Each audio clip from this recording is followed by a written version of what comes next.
Uy mga pare, punta tayo sa tubig. Bumangga yung totoong sasakyan ni Spider-Man. Kaya dinala ko higanting magnet ko para mag-magnet fishing. Hindi ako nagbibiro. Panoorin niyo yung mga video. Oo, yan talaga ang totoong sasakyan ni Spider-Man na humahabol sa pulis. At tingnan natin. Oo, yan si Spider-Man. Totoo ba siya o peke? Mukhang kakaiba at weird mga pare pero parang may nahuli ako ngayon. Humihigpit yung lubid ko. Ano sa tingin nyo? Totoo ba yung sasakyan ni Spider-Man? Kasi tingnan nyo yung video na yan mga pare. Ito ang sasakyan ni Spider-Man na tumatakbo sa lupa pero biglang nahulog ito sa tubig. Ang totoong sasakyan niya ay nasa ilalim ng tubig. At ngayon, kapag nararamdaman kong sobrang higpit na ng lubid ko, tingnan nyo, may lumalabas na kulay pula. Grabe mga pare! Totoo bang sasakyan ni Spider-Man ito? Oo, umahon na ito mula sa tubig. Grabe, pula ito at nakikita ko ang gagamba. Mga pare, hindi pa yan ang buong sasakyan. Pero yan ang hood ng sasakyan na may gagamba. Pula ang hood na ito at itim ang sapot. At dito makikita natin ang isang napakadelikadong gagamba. Ang hood ng sasakyan na ito ay talagang kamukha ng kay Spider-Man. Hindi ka panipaniwala mga pare. Hindi peke si Spider-Man. Tignan niyo yung mga video na yan. Totoo yan. Yung gumagsak yung sasakyan, yun ang totoong Spider-Man. Kaya pwede rin siyang gumagsak doon sa banda. Ituloy lang natin ang paghagis ng magnet para makakuha ng mas maganda. Hindi ako sigurado kung totoo ito, pero mukhang totoo na ngayon. Ibig sabihin, si Spider-Man ay nasa ilalim ng tubig. Kailangan nating ituloy ang magnet fishing para mailigtas siya. Baka makita pa natin si Spider-Man. May nararamdaman talaga ako. Tara na, tignan mo. Ayun na. Grabe. Siya si Spider-Man. Siya si Spider-Man! Oo, nailigtas natin siya mga kaibigan! Nailigtas natin ito, si Spider-Man!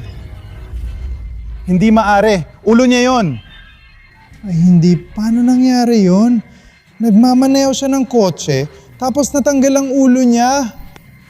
Tingnan natin kung sino ang nagtatago sa likod ng Spider-Man. Sino yon? Hindi yan si Peter Parker, parang tanga lang na manika yan. Manikin lang. Nasaan na si Spider-Man?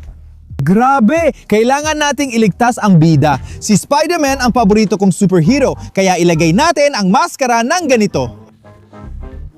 At ituloy natin ang magnet fishing. Tara na! Kailangan pa rin nating iligtas si Spider-Man at maintindihan paano ito konektado. Hanapin din natin ang kotse niya.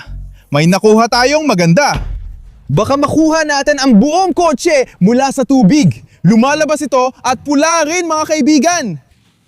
Grabe, hindi ako makapaniwala. Yan ang isa pang parte ng kotse ni Spider-Man. Yan ang pinto ng kotse.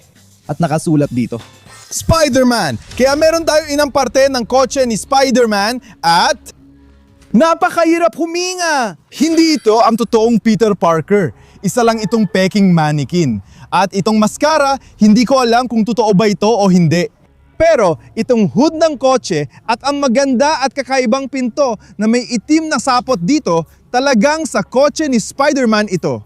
Kaya maaari nating ipalagay na yung video na nakita natin kung saan nahuhulog ang kotse sa tubig ay yung totoong video.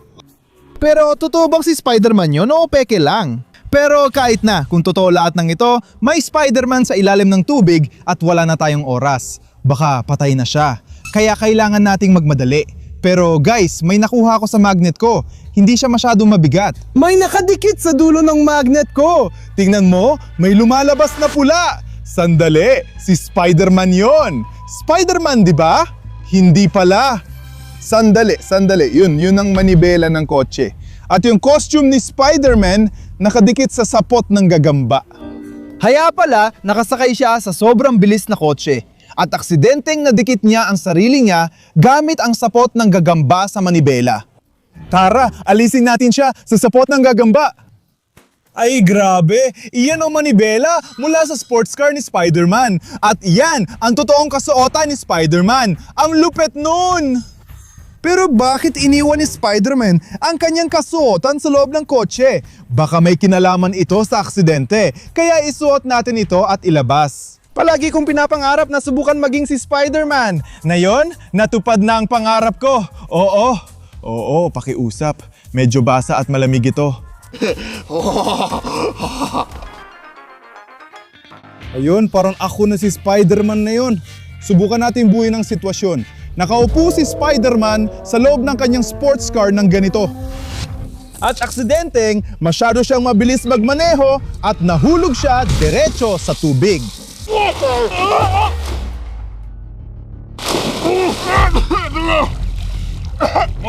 May nakita ako dito. Ay, grabe! Yan ang disk ng gulong mula sa kotse ni Spider-Man. Isa pa yung patunay na totoo ang buong kwento na to. Nakita ko yon na aksidenteng natapakan ko sa kasama ang palad sa loob ng tubig. Pero nahanap namin yon sa ilalim ng tubig. Kaya buong kotse ni Spider-Man bumagsak sa lupa. Ganon! Nasa ilalim ng tubig ang kotse at may Spider-Man din na katulad ko. Pero nandun pa rin siya. Ituloy natin ang paghagis ng magnet para mahanap siya. Kasi wala tayong nakita kahit anong parte niya. Costume, mascara, pero hindi si Spider-Man mismo. Pero ngayon, para may nararamdaman na ako sa magnet ko. Hindi siya gaanong mabigat, pero sigurado ako may nahuli tayo. Tingnan nyo, may pulang bagay na lumalabas sa tubig at may tanda ng gagamba dito. Mga pare, alam ko na kung ano yon. Ito ay isang web shooter. Pwede nating ilagay ito ng ganito at ngayon, parang totoong Spider-Man na ako. Pwede na ako mag-shoot ng web. Grabe, ang lupit nito. Gumagana talaga ang web shooter na to. Subukan natin. Tara na, idikit natin ang sapot sa puno. Gumagana siya! Spider-Man! Spider-Man! Ah! Subukan natin ulit! Spider-Man! Spider-Man!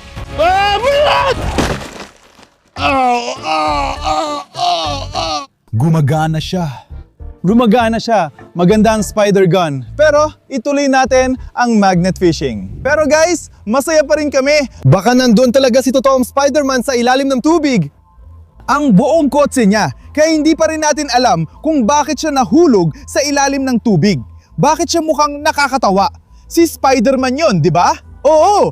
Mga kaibigan, parang may nahanap na naman ako. Sigurado. Parang kakaiba at parang isang malaking bagay na bakal. At heto na. May kung anong kakaibang bagay na bakal na lumalabas mula sa tubig. Grabe mga pare, ano yun? Mukha yung kuko ni Dr. Octopus. Napakadelikadong karakter niyan. Siya ang pinakamalupit na kalaban ni Spider-Man.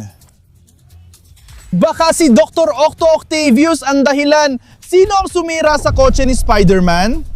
Baka naglalaban sila laban sa isa't isa. Pero aksidenteng nakuha ni Octavius ang manibela. Dahil dito, nagbanggaan ang kotse at nahulog sa tubig. Kaya mga kaibigan, nasa ilalim pa rin ng tubig si Spider-Man. Totoo nga ba siya o peke? Kailangan pa ba niya ang tulong natin? Buhay pa ba siya o patay na, mga kaibigan? Ngayon ramdam ko may bigat. Pansinin niyo kung paano humihigpit ang lubid ko? Ibig sabihin, nakuha na natin ang buong kotse ni Spider-Man at maaari na nating hilahin palabas ng tubig ang buong kotse dahil napakabigat nito. Kaya kailangan kong maging malakas at makapangyarihan tulad ng totoong Spider-Man. Yun ang punto, lalabas na ang bagay na yun. Ang pulang at asul na bahagi ng kotse. Mga kaibigan, bahagi na naman ito ng kotse ni Spider-Man. Grabe, tingnan nyo kung gaano kaastig ito. Nakikita natin ang gagamba dito. Yan ang sandata. At parang nakakabit ito sa buong kotse, di ba? Ang lupit nun. Siguradong bahagi ito ng sports car ni Spider-Man. Para saan kaya ang malaking pulang button na ito? Pindutin natin.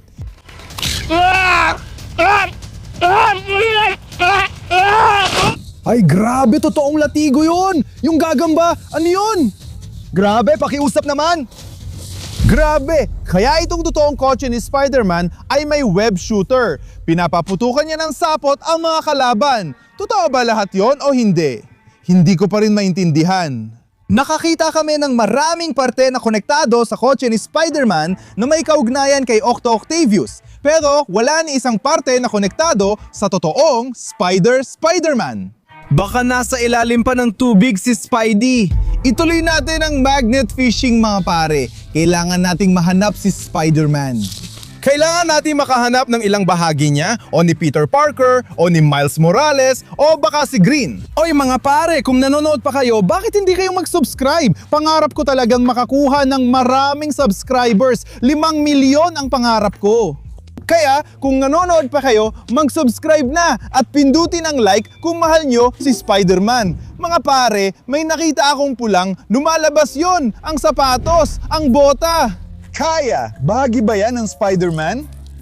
Sandali! Oh, kulay-pula ito at Spider-Man ang estilo. Pero ang totoong Spider-Man ay hindi nagsusuot ng sapatos. Bakit may malaking spring dito? Ang tunay na Spider-Man hindi kaya tumalon mag-isa. Sobrang taas. Kaya, para lang yan sa peking Spider-Man dahil ang totoong Spider-Man ay hindi kailangan ng mga ganyan. Sandali. Wait. The Spider-Man. Totoo ang kotse ni Spider-Man, pero yung nagmamaneho nito ay peke. May palatandaan na tayo. Kaya kung ang peking Spider-Man ang nagmamaneho ng kotse ni Spider-Man, marami nang naipapaliwanag niyan mga pare. Oo, kaya ibig sabihin, pwedeng ninakaw ng peking Spider-Man ang Spider-Man supercar mula sa totoong Spider-Man. At nararamdaman kong may matutuklasan pa tayo mga pare. May malaking itim na bagay na lumalabas sa tubig. At mga pare, mukhang bag itong bagay na to at may mga gagamba dito sa mga sapot kahit saan. Pero maaaring pagmamayari yon ng totoong Spider-Man at baka may laman itong mga sagot o baka makadiskubre pa tayo ng mas nakakaintrigang bagay. Kaya buksan na natin at tingnan kung ano ang nasa loob. Hole Crawler Glue, Extreme Hold para sa mga patayong surface. Grabe! Yun pala ang bote ng pandikit, kaya may pandikit sa loob. Pwede kong sabihin, yun base na nakasulat dito. Hay, grabe! Oh, mukha talagang pandikit yan! Grabe! So guys, gets nyo ba paano ito ginamit? Nilalagyan ng peking Spider-Man ng pandikit ang mga braso niya at sinusubukan niyang akyatin ang patayong pader. Mga ibabaw! Grabe! Ang lakas ng pandikit ngayon! Kaya ngayon, naintindihan ko na ang buong pangyayari. Hindi maaaring sa totoong Spider-Man ang mga bagay na yon. Sa peking Spider-Man lang maaaring mapunta ang mga yon. Pero ang buong kotse, ang buong supercar ay sa totoong Spider-Man talaga mapupunta. At sa mga video sa simula ng palabas, nakita natin ang maraming video kung saan ninakaw ang kotse ni Spider-Man.